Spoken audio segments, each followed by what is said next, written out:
जब जीवन की भीड़ में खो जाती है आत्मा, हर सुबह हम दर्पण में चेहरा देखते हैं, मगर कभी उस आंखों के पीछे छुपे स्वयं को नहीं पहचानते। हमारी सांसें चलती हैं, दिल धड़कता है, पर हम यह भूल जाते हैं कि ये सब किसकी वजह से संभव है।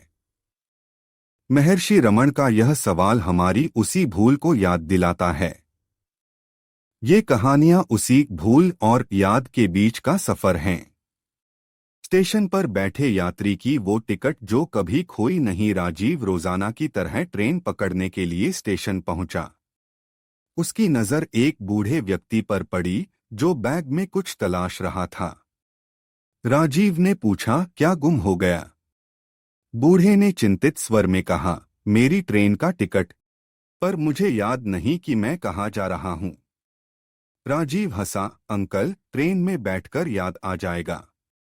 बूढ़े ने गंभीर होकर जवाब दिया, बेटा, यही तो समस्या है। हम सब इस जीवन की ट्रेन में सवार हैं, पर अपनी मंजिल भूल गए हैं। हमारी आत्मा का टिकट तो हमारे भीतर ही है, पर हम उसे ढूंढने की कोशिश तक नहीं करते। राजीव की ट्रेन आ गई, पर बूढ़े के शब्द उसके मन में गूंजते रहे।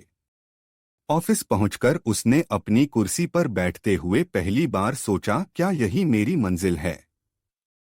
क्या मैं सिर्फ इस डेस्क और कंप्यूटर के लिए ही जी रहा हूं? उस दिन से राजीव ने रोज सुबह 5 मिनट ध्यान लगाना शुरू किया, बस अपनी सांसों को गिनने के लिए। माँ की डायरी और वो पन्ना जिसने बेटी को रुला दिया। सोनाली को अपनी माँ की पुरानी डायरी मिली। एक पन्ने पर लिखा था, आज मेरी बेटी ने पहला कदम रखा। उस पल मैंने महसूस किया, मेरी देह नश्वर है, पर यह बच्ची मेरी आत्मा को आगे ले जाएगी। मैं चली जाऊंगी, पर मेरा अस्तित्व इसकी हर सांस में जीवित रहेगा। सोनाली की आंखों से आंसू बह निकले। उसने माँ से पूछा, ये लाइनें क्यों लिखी थीं? माँ ने उसके गालों को सहलाते हुए कहा, बेटा, तू समझे, हम सब नदी के किनारे बैठे पत्थर हैं। समय की धारा हमें घिसती रहती है, पर हमारा असली स्वरूप वही रहता है। तू जब तक खुद को इस शरीर तक सीमित समझेगी, तब तक आत्मा को भूलती रहेगी। उस रात सोनाली ने डायरी को तकिए के नीचे रख लिया। अब जब भी वह खुद को भूलने लगती, वह पन्ना उसे याद दिलाता, तू सिर्फ देह नहीं, तू तो अनंत का एक टुकड़ा है। पहाड़ की चोटी पर साधु का वो सवाल जिसने जीवन बदल दिया। रोहित ने सुना था कि पहाड़ों पर एक साधु रहते हैं जो आत्मज्ञान देते हैं। वह उनके पास पहुंचा और बोला, मैं रोज ध्यान करता हूं, फिर भी आत्मा को भूल जाता हूं। क्या करूं? साधु ने एक पत्थर उठाया और रोहित के हाथ में रख दिया। इसे गर्म करो। रोहित ने पत्थर को रगड़ना शुरू किया। कुछ देर बाद साधु ने पूछा, क्या यह गर्म हुआ? नहीं, क्योंकि तुमने आग नहीं जलाई। ठीक यही तुम्हारे साथ हो रहा है। तुम्हारे रीति रिवाज, पूजा पाठ, सब बिना आग के पत्थर की तरह हैं। पहले अपने भीतर आत्मज्ञान की आग जलाओ, फिर कभी नहीं भूलोगे। रोहित ने पूछा, वो आग कैसे जलेगी? साधु ने एक दिया जलाया और कहा, जैसे इस दिए की लौ अंधेरे को मिटा देती है, वैसे ही मैं कौन हूं का सवाल तुम्हारे भीतर के अज्ञान को मिटाएगा। बस इस सवाल को कभी न छोड़ना। बस स्टॉप की वो बूढ़ी दादी जिसका गीत सुनकर लोग रुक जाते। शहर के बस स्टॉप पर एक बूढ़ी दादी रोज सुबह गीत गाती, जब तक सांस है तन में, यह भूल न जाना रे, आत्मा तो है साथ में, बस नाम बदल जाना रे। एक दिन एक कॉलेज स्टूडेंट प्रिया उसके पास बैठी और पूछा, यह गीत आपको किसने सिखाया? दादी की आंखें नम हो गईं, मेरे बेटे ने, जिसे कैंसर ने छीन लिया। मरते वक्त उसने कहा था, माँ, मेरा शरीर जाएगा, पर मेरी आत्मा तेरे गीत में बस जाएगी। तब से मैं यही गाती हूँ, ताकि कभी न भूलूं कि वह मेरे साथ है। प्रिया ने दादी का हाथ थाम लिया। उस दिन उसने सीखा, मौत सिर्फ शरीर बदलती है, आत्मा को नहीं। हमारे प्यारे लोग हमसे कभी दूर नहीं जाते, वे बस हमारी यादों में नहीं, हमारे अस्तित्व में समा जाते हैं। चित्रकार अरुण और वो कैनवास जिसने उसे खुद से मिलवाया। अरुण एक प्रसिद्ध चित्रकार था, पर उसे लगता था कि उसकी कला में जान नहीं है। एक दिन उसने खाली कैनवास पर काली स्याही से लिखा, मैं कौन हूं? एक बच्चे ने उसके स्टूडियो में घुसकर पूछा, अंकल, यह चित्र नहीं, सवाल है। अरुण ने निराश स्वर में कहा, हाँ, यही तो मेरी समस्या है। बच्चे ने रंगों से भरी पेटी उठाई और कैनवास पर लाल रंग छिड़क दिया। अगर सवाल पूछना ही है तो जवाब भी दो। यह लाल रंग तुम्हारी आत्मा है, जो सवालों के कालेपन में छिपी है। अरुण ने आंखें बंद कीं। उसकी कूची ने अपने आप चलना शुरू किया। जब उसने आंखें खोलीं तो कैनवास पर एक दीपक बना था, जिसकी लौ में उसका अपना प्रतिबिंब चमक रहा था। बच्चा मुस्कुराया, देखो, आत्मा कभी नहीं मरती, वह तो बस रूप बदलती है। नदी किनारे का पेड़ और वो लड़का जिसने जड़ों का राज जान लिया। राज नदी किनारे बैठकर पेड़ से बातें करता। एक दिन उसने पूछा, तुम इतने शांत कैसे रहते हो?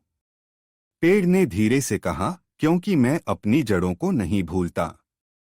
तुम्हारी जड़ें तुम्हारी आत्मा हैं। जब तक तुम उनसे जुड़े रहोगे, तुम्हारा मन नदी की तरह प्रवाहित होगा। राज ने पूछा, पर मैं उन्हें कैसे याद रखूं? पेड़ ने एक पत्ता तोड़कर दिया, इसे अपने पास रखो। जब भी भूलने लगो, इसे देखना, जैसे यह पत्ता मेरा अंश है, वैसे ही तुम उस परमात्मा का अंश हो। राज ने पत्ते को अपने बटुए में रख लिया। अब जब भी वह पैसे गिनता, पत्ता उसे याद दिलाता, तू सिर्फ इस नोट की तरह कागज नहीं, तू तो उस हाथ की तरह है जो इसे थामता है। मरी हुई चिड़िया और बच्चे का वो सवाल जिसने पिता को चुप कर दिया। राहुल ने बगीचे में एक मरी हुई चिड़िया देखी। उसने पिता से पूछा, यह कहाँ चली गई? पिता ने कहा, इसकी आत्मा आकाश में उड़ गई। राहुल ने आसमान की ओर देखा, पर मुझे तो कुछ नजर नहीं आया। पिता मुस्कुराए, हवा को भी तो नहीं देख सकते, पर वह है न। आत्मा को देखने के लिए आंखें नहीं, विश्वास चाहिए। राहुल ने चिड़िया को एक पत्ते में लपेटकर दफनाया। उसने पिता से कहा, अगली बार जब कोई पक्षी आकाश में उड़े तो मुझे पता चल जाएगा। वह चिड़िया अपनी आत्मा को स्वर्ग ले गई। गुरुकुल का वो बच्चा जिसने गुरु से पूछा, क्या मैं भी आत्मा हूं? गुरुकुल में बच्चों को आत्मज्ञान के सूत्र सिखाए जाते थे। एक दिन छोटे कबीर ने हाथ उठाकर पूछा, गुरुजी, अगर मैं आत्मा हूं तो मुझे भूख क्यों लगती है? गुरु ने उसे एक आम दिया और कहा, इसे खाओ। कबीर ने आम खाया। गुरु ने पूछा, क्या तुम्हें आम का स्वाद पता चला? हाँ, वो स्वाद कहाँ था, आम में या तुम्हारे अंदर? कबीर चुप रहा। गुरु मुस्कुराए, जिसने स्वाद पहचाना वही आत्मा है। भूख शरीर की है, पर अनुभव करने वाला तो तुम हो। अंतिम सीख महर्षि रमण का वो प्रयोग जो भूलने नहीं देता। एक शिष्य ने महर्षि रमण से पूछा, हर पल आत्मा को कैसे याद रखूं? रमण ने उसे एक दर्पण दिया, इसमें देखो, जो दिख रहा है उसे मैं मत कहो। फिर बताओ तुम कौन हो? शिष्य ने कहा, मैं तो बस शरीर देख रहा हूं। रमण बोले, यही भूल है। तुम्हारी आंखें शरीर देखती हैं, पर तुम वो हो जो देख रहा है। देखने वाले को याद रखो, वही तुम्हारी आत्मा है।